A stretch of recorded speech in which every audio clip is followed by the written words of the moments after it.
মা খাদিজা বলেন, রাখাল মোহাম্মদ একটা ভাগও আমার বকরি খাইছে না, তোমারে আর ছাড়তেছি না। পরের দিন আবার যাইতেছে, চাইছে ছাদের উপর উঠতে, দেখে মেঘের টুকরো ছাইয়া দিছে, গরম বেশি, অজগর সাপ আইসা ফনা ধরে তাল পাতার পাখার মতো মাথাটা করে নবীজির চেহারা মোবারকে বাতাস করে। খাদিজা দেখকে কয়, মুহাম্মদ চিনছি, আর তোমাকে ছাড়ছি না, কালকার থেকে আর মরুভূমিতে যেতে হবে না, ব্যবসার দায়িত্বে। নবীজি ব্যবসার দায়িত্বে, বলুন নবী যে ব্যবসার দায়িত্বে আছে, লাভ হইব না লস হইব? কিছুদিন লাভ, লাভের লাভ, প্রচুর লাভ। খাদিজা আচার আচরণ দেখে, নবীজির চাল চলন দেখে, ব্যবসা বাণিজ্যের অবস্থা দেখে খাদিজা সইতে পারে না। ডাকতেছিলেন আশপড়শিদেরকে, তার বংশের গার্জিয়ান ময় মুরব্বীদেরকে, ও আমার গার্জিয়ানেরা, মুরব্বীরা, আমার একটা কথা শুনো গো, তোমরা আমার একটা কথা শুনো, আমার ব্যবসার ম্যানেজার মোহাম্মদের কাছে আমি খাদিজাকে বিবাহ দিয়া দাও। গার্জিয়ানেরা, মুরব্বীরা বলেন, ও খাদিজা, তুমি পাগল হতে পারো, আমরা পাগল হতে পারি না। যার মা নাই, বাবা নাই, জমি জমা নাই, গরদর নাই, ব্যবসা বাণিজ্য নাই, বেড়া বকরি দুম্বা উট নাই, ব্যবসার মালামাল নগদ টাকা বলতে কিছুই নাই। খাদিজা বলেন, এরে আমার গার্জিয়ানেরা, আমারে যখন পাগল হই তোমরা কইছো, আমার হাতে কলম দাও, কাগজ দাও, মোহাম্মদের কিছু নাই বলে যদি আমারে বিবাহ দিতে রাজি না হও, আমি খাদিজা মোহাম্মদকে চিনে ফেলেছি।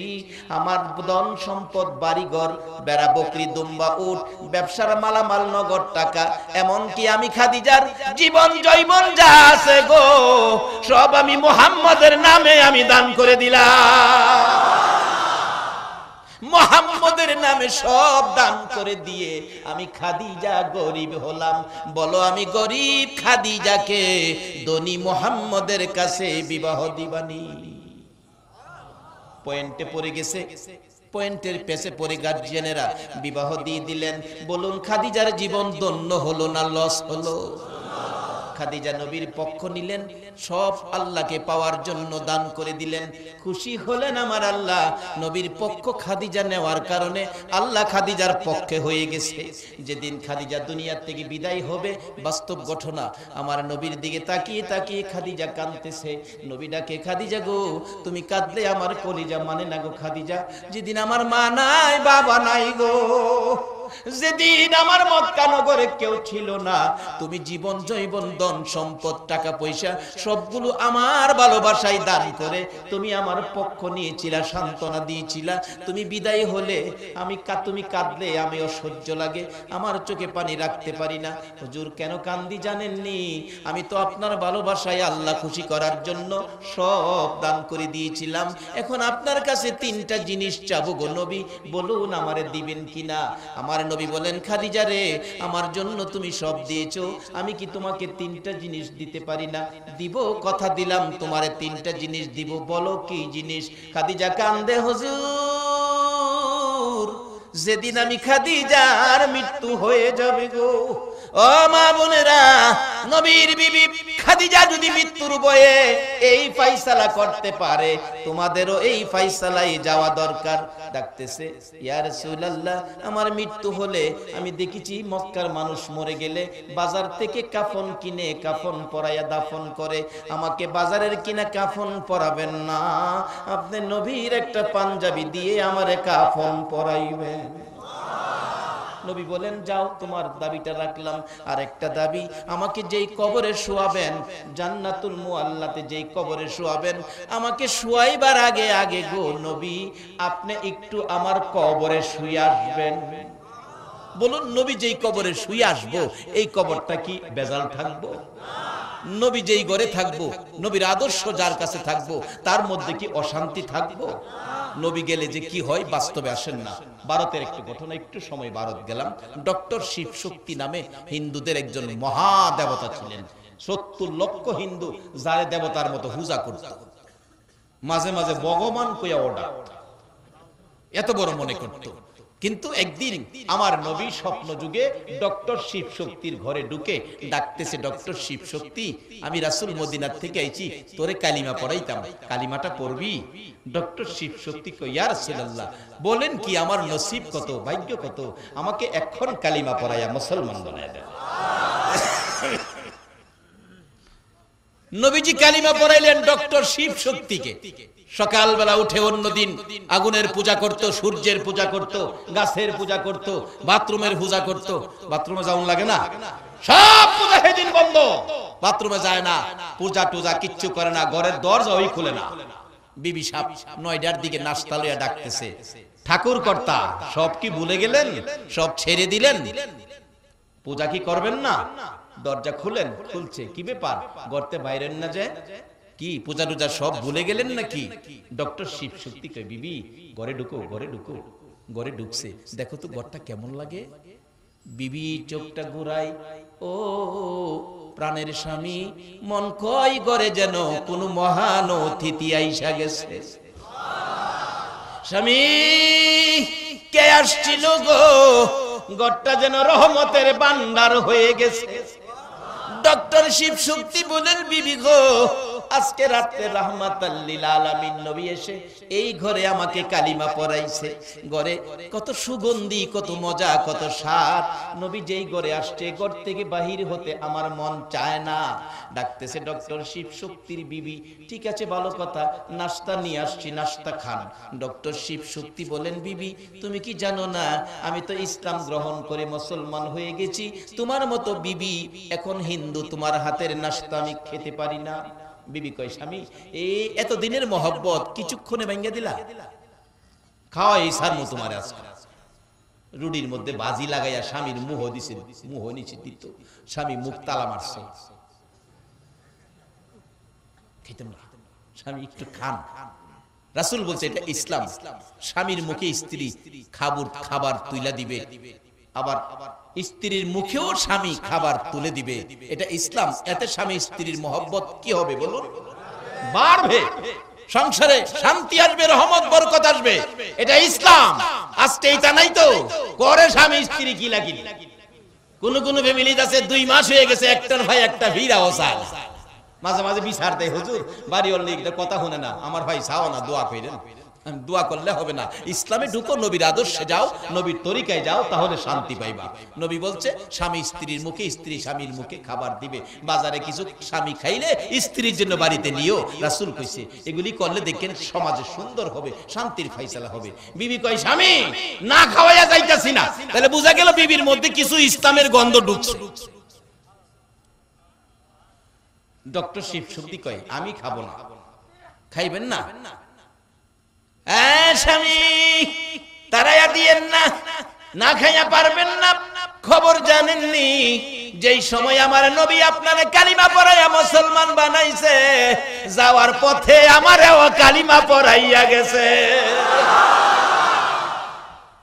এখন আমারও জীবন ধন্য, আমিও তো কালিমা পড়েছি। একদিনের কালিমাই ইসলামের প্রেম মহব্বত কত, নবীর আদর্শ ঢুকে গেছে। স্বামীর মুখে স্ত্রী রুটি দিতে চায়। যে ঘরে রাসূল গেছে, ঘরটা যদি এত বরকতের হয়, আর খাদিজা বলতেছে, নবী গো আমার কবরের পাশে আপনি নবী শুবেন, আমার যে কবরে শোয়াবেন আপনি শুয়ে আসবেন। তৃতীয় দাবি হলো, আমার এই কবরে শোয়ায়া সবাই যখন কবর সারো বলে চলে যাবে, আপনি নবী আমার কবরের পাশে বসে মুনকির নকিরের সওয়ালের জবাবটা আপনি নবী দিবেন। নবী কও, খাদিজা আমার জন্য তুমি এত কিছু দিছো, আমি তোমার 3টা দাবি রাখলাম, তোমার 3টা দাবি আমি দেব। যেদিন খাদিজা মৃত্যু হলো, সবকিছু করে নবীজি কবরের মাথার পাশে বসে আছে, ঘন্টার পর ঘন্টা মুনকির নকির আসে না। নবী পেরেশান, এখনো আসতেছে না, ব্যাপারটা কি? আল্লাহ কয়, জিবরাইল যা আমার বন্ধুর কাছে যা, বন্ধুরে যায় কো, বন্ধু যেন খাদিজার প্রশ্নের জন্য চিন্তা না করে, বন্ধু যেন বাড়িতে চলে যায়। যেদিন বন্ধু খাদিজার পক্ষে 3 কথার ওয়াদা দিয়েছিলেন, আর খাদিজা যেদিন আমার বন্ধুর ভালোবাসায় আমি আল্লাহকে পাওয়ার জন্য জীবন জৈবন ধন সম্পদ বাড়ি ঘর টাকা পয়সা নগদ বাকি সব দান করে দিয়েছিল। এদিন আমি আল্লাহ খাদিজার পক্ষে গিয়েছি। আমার বন্ধু মুলকিন নকিরের সওয়ালের জবাবের জন্য বসে থাকতে হবে না। বন্ধুর পক্ষে খাদিজা যাওয়াতে আমি আল্লাহ খাদিজার মুলকিন নকিরের সওয়ালের জবাব আমি আদায় করে দিয়েছি। যার পক্ষে গেলে আল্লাহ মুলকিন নকিরের সওয়ালের জবাব আদায় করে দেয়, এই পক্ষটা নেওয়া বলুন আমাদের দরকার আছে কিনা? সে নবীর উম্মত হইতে আপনারা রাজি আছেন? তাহলে কিছু জিনিস ছাড়তে হইব, কিছু জিনিস ধরতে হইব। সাইরা দিবেন সুদ ঘুষ, একবারে সব পারতেন না। আজকার ওয়াজে দুইটা জিনিস, সুদ ঘুষটা সাইরা দিবেন একটা উদ্দেশ্যে, আখরি নবীর উম্মত হওয়ার জন্য। সব সাইরা দিবেন না। আজকাল দুইটা খালি দিলাম, সুদ ঘুষ ছাড়বেন, ধরবেন একটা জামাতের সহিত নামাজ। যদি জামাতের সহিত নামাজ দেখাইয়া আখরি নবীর উম্মতের পরিচয় দিতে পারেন, আল্লাহর কসম কখনো নবী ডাকিয়া আপনার পাশে রাখে। তার বাস্তব হযরত ওমর ফারুক রাদিয়াল্লাহু তাআলা আনহুর জীবনী।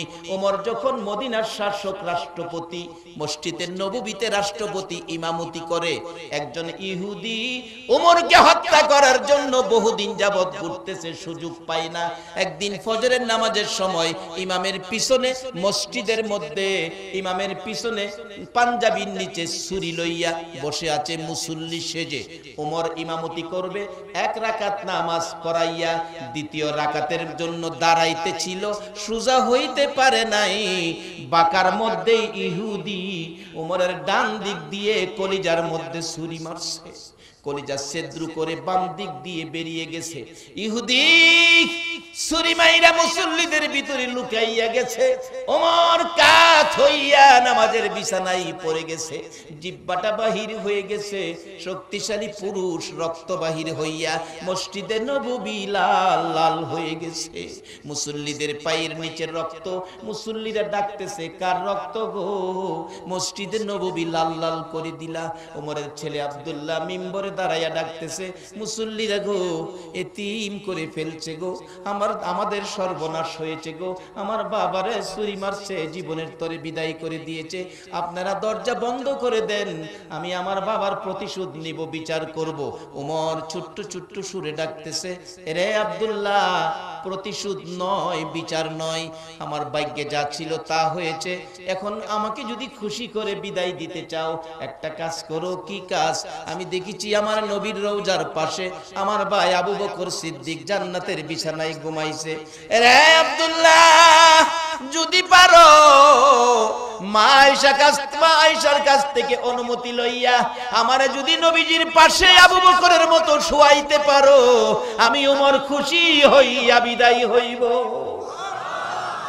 একটা দৌড় মেরে মা আয়েশা সিদ্দিকার কাছে যাইয়া ডাকতেছেন, মাগো, আমার বাবাকে ছুরি মারছে গো, বাবা দুনিয়ার থেকে বিদায় হয়ে যাবে, একটু জায়গা নবীজির পাশে শোয়ার জন্য চাইছে। মা, আমি ভিক্ষা চাই, আমার বাবারে একটু জায়গা ভিক্ষা দেন, নবীজির পাশে শোয়াইয়া বাবারে খুশি করে বিদায় দেই। ও বাবারা ভাইরা, কতজনের মা বাবা দুনিয়ার থেকে বিদায় হলো, মা বাবারে খুশি করে বিদায় দিছেন কিনা চিন্তা কেউ করেন নাই। ওমরের ছেলে ডাকতেছে, মা, আমার বাবা খুশি হবে গো নবীর পাশে শুইতে পারলে। আম্মা জান আয়েশা সিদ্দিকা বলেন, এরে আব্দুল্লাহ, আমি কিভাবে অনুমতি দিব? আমার ওই তো মনে আকাঙ্ক্ষা ছিল, দাবি ছিল, আশা ছিল, আমি নবীজির পাশে শুইব, আরেক পাশে আমার বাবা আবু বকর সিদ্দিক ঘুমিয়েছে, আমি তো ফয়সালা দিতে পারতেছি না, তুমি দাঁড়াও, নবীজির কাছ থেকে ফয়সালা নিয়ে আসি। নবীজির রওজার পাশে যাইয়া মা আয়েশা সিদ্দিকা ডাকতেছে, ইয়া রাসূলুল্লাহ, আমার বাবার পাশে আমি শোয়ার ইচ্ছা ছিল গো নবী, আপনার পাশে শোয়ার ইচ্ছা ছিল, এক পাশে বাবা আছে, আরেক পাশে আমি শুইব। ওমরকে ছুরি মারছে, ওমর আপনার কাছে আসতে চাই, ইয়া রাসূলুল্লাহ, অনুমতি দেন, আপনার পাশে আমি আয়েশা থাকবো, নাই আপনার ওমর আপনার পাশে থাকবে। আমার নবী রওজার ভিতর থেকে বড় মায়ার সুরে ডাকতেছে, রে আয়েশা, মনে দুঃখ নিও না, অনুমতি দিয়ে দিলাম রে, আমার ওমর আমার পাশে থাকবে। এমন কি আমল ওমরে করেছে, এমন কি আমল উমর করেছে আমার নবী ডাইকা ডাইকা উমরকেও পাশে শোয়ার অনুমতি দিয়েছে। দেখুন বাস্তবতায় আমলটা কি ছিল। এই খবর পৌঁছে দিলেন আব্দুল্লাহর কানে। আব্দুল্লাহ দৌড়াইয়া যাইয়া দেখে বাবা জিহ্বাটা বাহির করে পড়ে আছে, চোখ খুলে না। জীবনের শেষ বিদায় মুহূর্ত। কাছে গিয়ে ছোট্ট করে ডাক দিলেন, বাবা ওমর গো, আমার নবী তোমারে কবুল করেছে গো, নবীর পাশেই তোমার দাফন হবে। ওমর চোখটা খুলে চোখের পানি বৃষ্টির মতো ঝরতেছে। হযরতে আলী রাদিয়াল্লাহু তাআলার পাশে বসে বসে ডাকতেছে, এ ভাই ওমর, অনেকক্ষণ যাবত বসে আছি, তোমার চোখটা খুললে তোমার বিদায় মুহূর্তে দুইটা নসিহত পূর্ণ কথা শুনবো। ওমর, আমি আলী তোমার বিদায় মুহূর্তে দুইটা নসিহত পূর্ণ কথা শুনতে চাই। আলী চোখের পানি ছেড়ে ছেড়ে ডাকতেছে। ওমর জবাব দেন, আলী রে, আমার কাছ থেকে দুইটা কথা শোনার আগে রে আলী, আমি তোমার কাছ থেকে একটা কথা শুনতে চাই।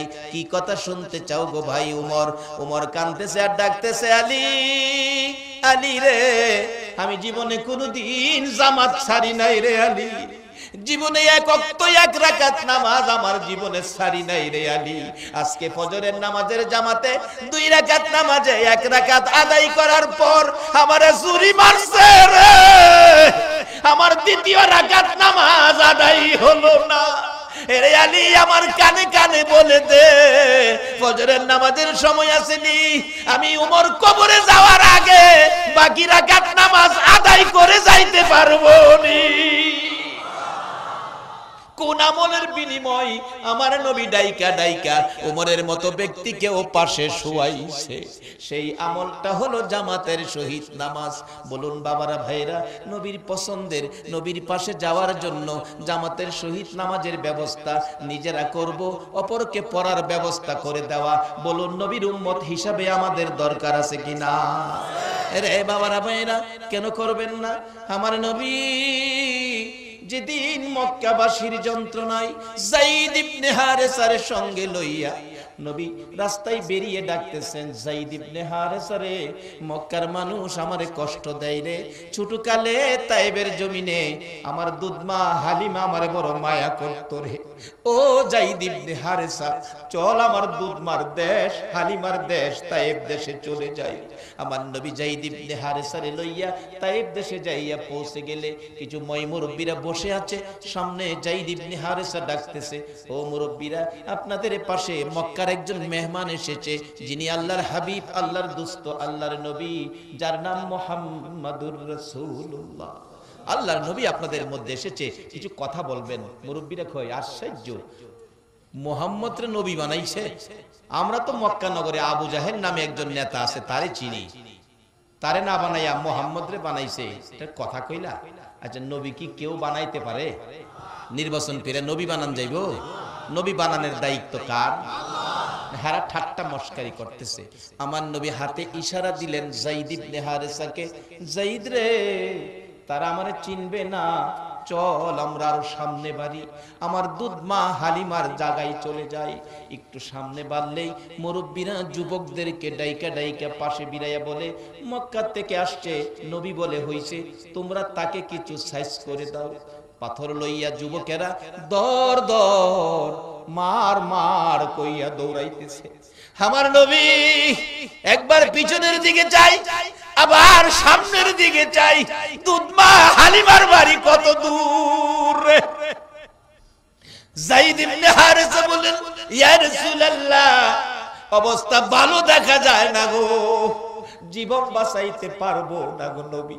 যায়েদ ইবনে হারেসা এইভাবে বারবার অনুরোধ করতেছে যুবকদের দিকে তাকাইয়া, কিন্তু তারা চারদিক এসে ঘেরাও করে ফেলেছে, নবীকে সামনে যেতে দেয় না, পিছনে যেতে দেয় না, ডাইনে বামে যেতে দেয় না।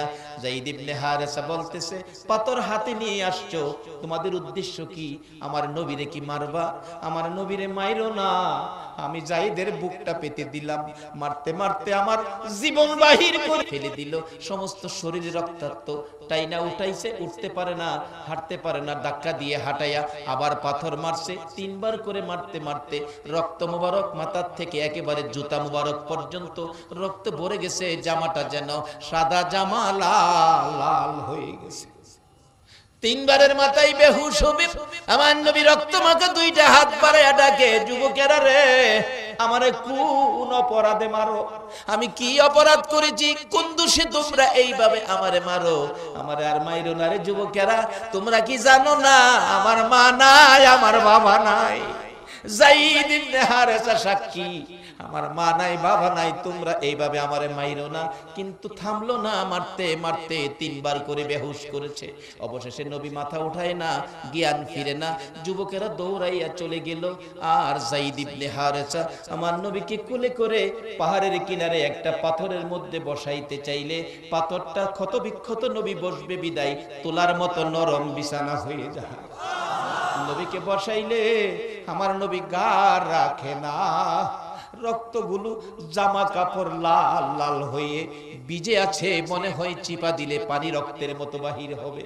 এবার যায়েদ ইবনে হারেসা নবীজিকে ধরে রাখছে, নবী গার ছেড়ে দেয়।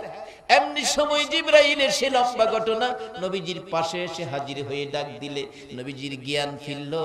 আমার নবী যায়েদ ইবনে হারেসার দিকে তাকিয়ে আছে। জিবরাইল ডাকে, হুজুর, এই মার যারা মারলো গো, আমি প্রতিশোধ নেওয়ার জন্য আসছি, অনুমতি দেন, আমি বিচারটা করে দিব। আমার নবী বলেন, না না, তারা বুঝে না রে, আমারে মারছে, এই মায়ের বিনিময় এই দুনিয়ার কোনো বিচার আমি চাই না। জিবরাইল একটা কাজ কইরো, আমার রক্ত মাখা জামাটা গো আমার আল্লাহর দরবারে জমা দিয়া দিলাম। এই রক্তের ভিজা জামাটা আমি আল্লাহর দরবারে আমানত করে দিলাম। হাসরের জমিন যেদিন কায়েম হবে, আদাত উপরে যেদিন সূর্য আসবে, আমার উম্মতেরা যদি বিপদে পড়ে যায়, এই রক্ত মাখা জামার বিনিময় আমার উম্মতের তরাইয়া লইয়া যাইব।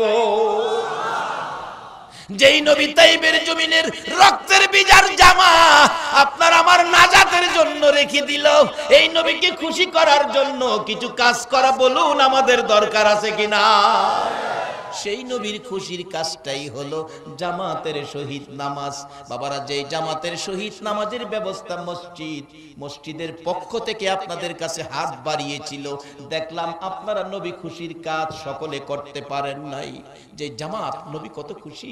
মা আয়েশার জীবনী, মসজিদে নববীতে জামাতের নামাজ শুরু হবে, নবীজি 17 ওয়াক্ত নামাজ জামাতে যাইতে পারে নাই অসুস্থতার জন্য। তারপরও জামাত শুরু হবে, নবী প্রস্তুতি নিতেছেন জামাতে যাওয়ার জন্য। অসুস্থ, হাতে ভর করে একটু দাঁড়িয়ে গেছে, নবী কাত হয়ে পড়ে গেছে। মা আয়েশা বলেন, হুজুর শাস্তে দেয় না, উঠেন না। আবার উঠতে চাইছে, নবী উপর হয়ে পড়ে গেছে, মা আয়েশা টাই না বসাইছে, নবী গো আপনি যায়েন না। আমার নবী কান্দে, এরে আয়েশা, আমি কি আর পারবো না রে জামাতে যাইতে? রে বাবা যুবকেরা, এই নবীর ভালোবাসায় জামাতের ব্যবস্থায় শরীক হও। যারা নবীর ভালোবাসায় এইভাবে বসে আজ শুনেছো, নবীর পক্ষ নিয়েছো, আমার মন বলে তোমাদের মতো যুবকেরাই তো একদিন আমার নবীর মারছে। এই নবীর পক্ষে যারা এসেছো, আমার নবী তোমাদের জন্য ফুলসিরাতের ঘাটে বসে থাকবে। সেই নবীর সুপারিশে ফুলসিরাত পার হইয়া জান্নাতে যাওয়ার জন্য আপনাদের কাছে এই মসজিদের পক্ষ থেকে দুইটা হাত বাড়াইলাম। রব্বানা যালামনা আনফুসানা ওয়া ইল্লাম তাগফির লানা ওয়া তারহামনা লানাকুনান্না মিনাল খাসিরিন। রব্বিরহামহুমা কামা রব্বায়ানি সগীরা। ডাক দেন না, রব্বিরহামহুমা কামা রব্বায়ানি সগীরা। রব্বুল আলামিন মায়ার নজরে তাকিয়ে দেখো, গভীর রাত্রে তোমার আদরের বান্দারা তোমার ঘর মসজিদের পক্ষ থেকে আয়োজিত মাহফিলে দুটো করে হাত তোমার কাছে বাড়াইছে। মাবুদ, এই গভীর রাত্রে তোমার বান্দারা তোমার কাছে হাত বাড়াইছে, তুমি জিগাও না কে কোন আশায় হাত বাড়াইছে। আল্লাহ গো, আমি তো জানি না কার মনে কি আশা, কার মনে কি ব্যথা, তুমি তো জানো কার মনে কি আশা। তবে সকলের পক্ষ থেকে আমি একটা দরখাস্ত করব, আমরা দুনিয়ায় থাকবো না জানি, তারপরেও শয়তানের দুকাই পড়ে, দুনিয়ার মায়াই পড়ে বহু গুনাহ করে ফেলেছি। আজকের মাহফিলের উসিলায় আমাদের সকলের গুনাহগুলো ক্ষমা করে দাও। মাবুদ, গুনাহ করেছি বলেই তো ক্ষমা চাইলাম, তুমি যদি ক্ষমা না দাও তোমার বান্দা গুনাহ লইয়া কই যাবে গো আল্লাহ। দুনিয়ায় দেখছি সন্তান অপরাধ করলে মা যদি থাপ্পড় দেয় কানতে কানতে বাবার কাছে যায়, বাবা আদর করে। বাবার কাছে যদি অপরাধ করে বাবা থাপ্পড় দিলে কানতে কানতে মায়ের কাছে যায়, মা টাইনা টাইনা বুকে জড়ায়। মাউত, আমরা অপরাধী গো, আমরা গুনাহগার গো। এই গভীর রাত্রে হাত বাড়াইছি, তুমি যদি ফিরাইয়া দাও বলো আমরা আর কার কাছে যাব গো আল্লাহ। ফিরাইও না, ঘুরাইও না, কার জীবনে কত গুনাহ হিসাব জিগাইও না, কে নেককার কে গুনাহগার কাউরে কিছু কইও না। এই মাহফিলের উসিলায় মা বোনদেরকে সহ আমাদের সকলের জীবনের গুনাহগুলো ক্ষমা করে দাও আল্লাহ গো। জীবনের গুনাহ ক্ষমার আসার দরখাস্তের পর আরেকটা দরখাস্ত করি, তুমি কিন্তু রাগ হইও না। আমি জানি না হাজার হাজার মানুষ হাত বাড়াইছে, কার মনে কি ব্যথা আছে, কার মনে জানি ব্যথা আছে। মানাই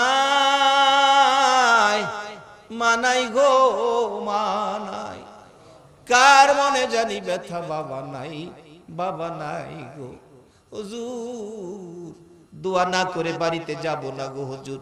আমার আশপাশি ছেলেরা বাড়িতে যাইয়া মা মা কইয়া যখন ডাক মারে গো, আমার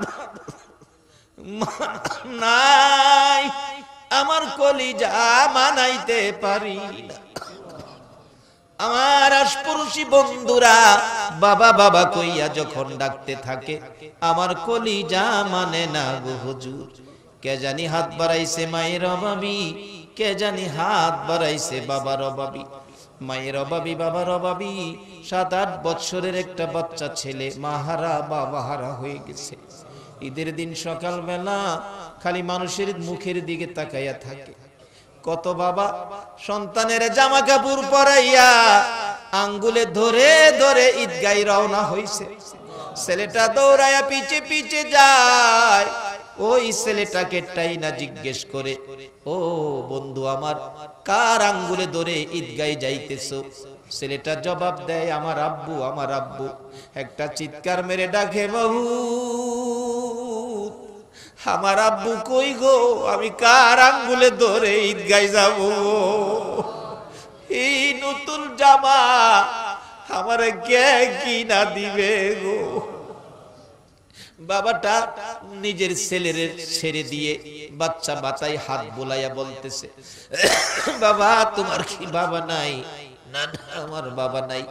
কান্নাকাটি শুনে দৌড়াইয়া এলাকার মহিলারা জড়ো হয়ে মাথায় হাত বোলাইয়া আদর করতেছে। এবার ছেলেটা কান্দে, আপনারা কারা গো আমার মাথায় হাত বোলাইয়া আদর করেন? আপনারা কে কি হন আমি জানি না, আপনাদের কাছে জানতে চাই, আপনার এইভাবে আমারে আদর করতেছেন, আমার মা কই গো? আমার মা কেন আদর করে না? আমার মা যদি আমারে আদর করতো, গোসল করে জামা কাপড় পরাইতো, ঈদের দিনে না জানি আমার কত শান্তি লাগতো।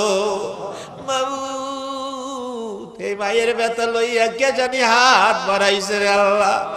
আমি নিজেও মার অভাবী হয়ে গেছি গো আল্লাহ।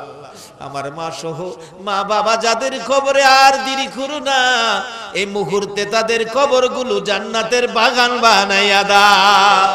আরে জান্নাতের মালিক, ওই সকল মা বাবার পক্ষ থেকে তোমার জান্নাত ভিক্ষা চাই গো আল্লাহ, তোমার জান্নাত ভিক্ষা চাই গো আল্লাহ। মা বাবার কবর জান্নাতের বাগান বানাইয়া দাও।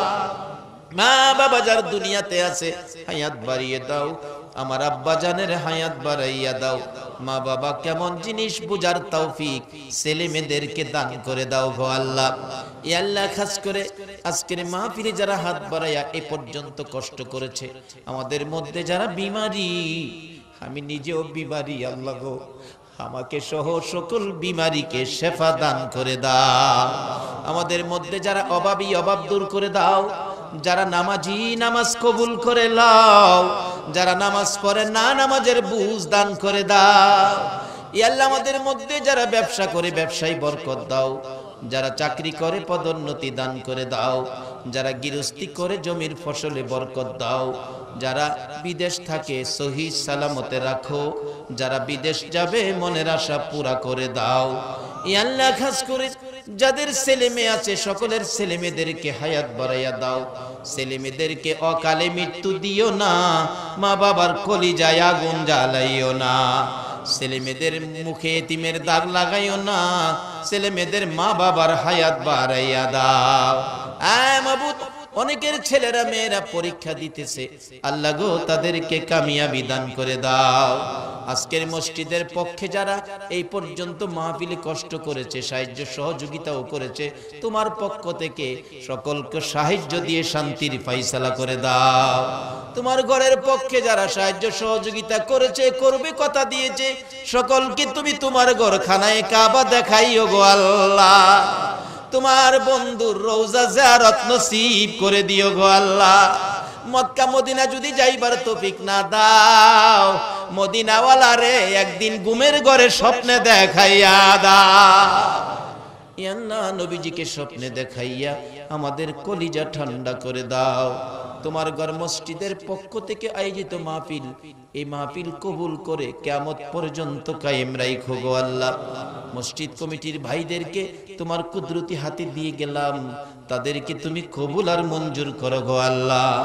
মাবুদ গো, মা বোনদেরকে রাবিয়া বস্তির মতো বানাইয়া দাও গো আল্লাহ। যুবকদেরকে খালেদ বিন ওলীদের মতো কবুল করে লাও গো আল্লাহ। মাহফিল শেষে যারা যেখানে যাবে সহি সালামতে পৌঁছাইয়া দাও গো আল্লাহ। যতগুলো দরখাস্ত করলাম মাহফিলের উসিলাই, দুরুদের উসিলাই, জিকিরের উসিলাই, তোমার ঘর মসজিদ, মসজিদের পক্ষ থেকে আয়োজিত মাহফিল, যারা মসজিদের টাকা পয়সা দান করেছে, এই দান উসিলা বানাইয়া আমাদের সকল দরখাস্ত কবুল আর মঞ্জুর করো গো আল্লাহ। ও সাল্লাল্লাহু তাআলা আলা খায়রি খালকিহি মুহাম্মাদিন ওয়া আলা আলিহি ওয়া আসহাবিহি আজমাইন বিহাক্কি লা ইলাহা ইল্লাল্লাহু মুহাম্মাদুর